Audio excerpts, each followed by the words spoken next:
Ташкентке ата-анамызды жай гана демалып кайтууга жиберген Ардак.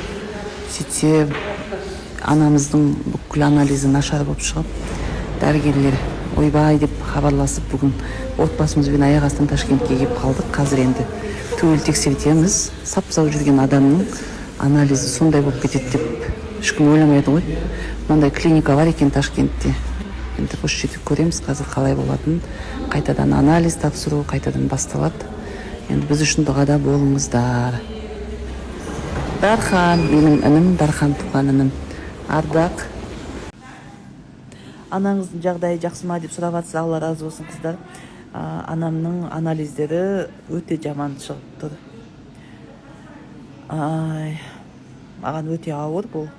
Өйткені мен өзімнің анамның ата-анамды 12 жасымда білдім деп айттым ғой. Ата-анамды 12 жасымда, оған дейін бабушкамның қызымын деп ойлап жүргем. Ата-анамды 12 жасымда біліп, анамды көпке дейін қабылдай алмай көп жүргенмін. Мен дедім, бұза алмай, сол 12 жасымнан 22, почти 25 жылдай жүрдім ғой. Сонда өте көп жүрдім. Сөйтіп жұмыс жасадым, өте көп жасадым. Көп тәкаппарлығым. Не үшін мен оны қабылдау керекпін, ол мені қабылдамаса деген сияқты көп нәрселер болды. Сөйтіп, менің анам өте ерекше адам, өте данышпан адам. Енді мен анамды Алла тағала ерекше жаратқан махаббатпен. Бірақ енді Аллахтың қалауы солай болып тұр. Сондықтан менің анам үшін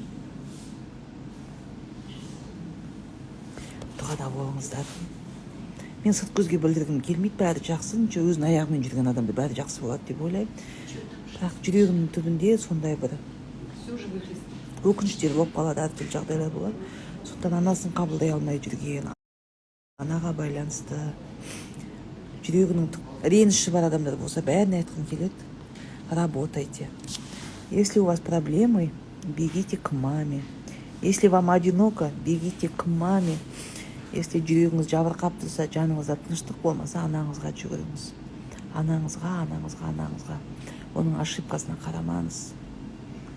Сізді 9 ай құшағында ұстаған, жарық дүниеге әкелген сол адам ғой. Сондықтан да анам үшін де, мен үшін де дұғада болыңыздар, достар. Дұғаларыңызға мұқтажбыз, шындығын айтқан кезде. Марина Хелстің өнімде рахмет қыздар, бәріңіз айтып жатсыздар. Өте көп адамдар айтты, мынаны берсе жақсы болады, анандай ішсе жақсы болады деген. Мына жеріме өксік тұрып қалады. Бұл енді өмір бақи жиналған, айтылмаған әңгімелер ғой. Айтылмаған жылулық, көрсетілмеген махаббат, айтылмаған жылы сөздер тұншықтырып, неменеге айту керекпін, неменеге мен оған бүйту керекпін, сөйту керекпін деген тәкаппарлық. Бұл дұрыс емес.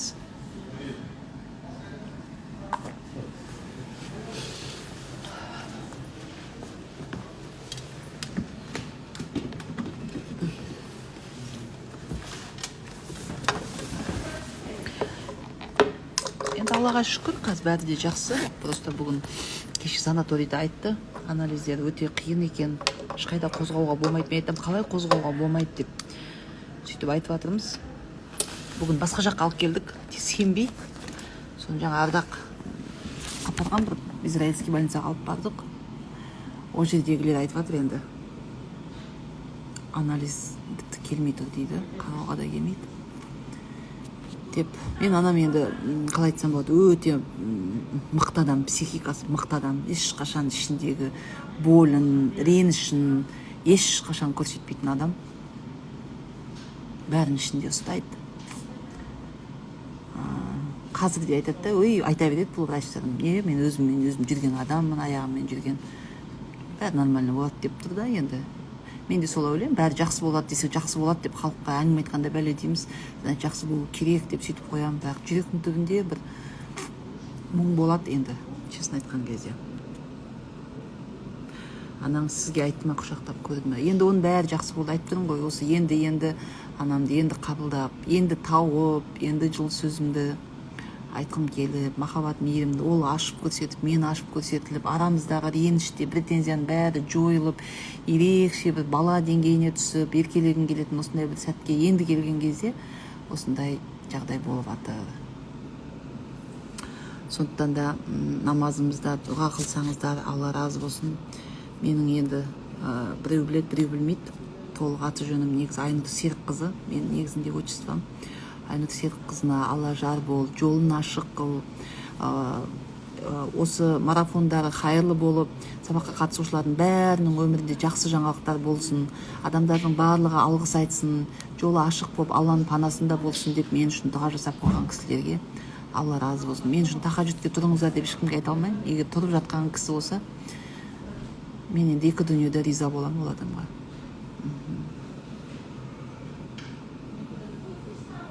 Солай, қымбатты достар, мен шай ішіп, кофе ішіп болмасам, басым қатты қысылып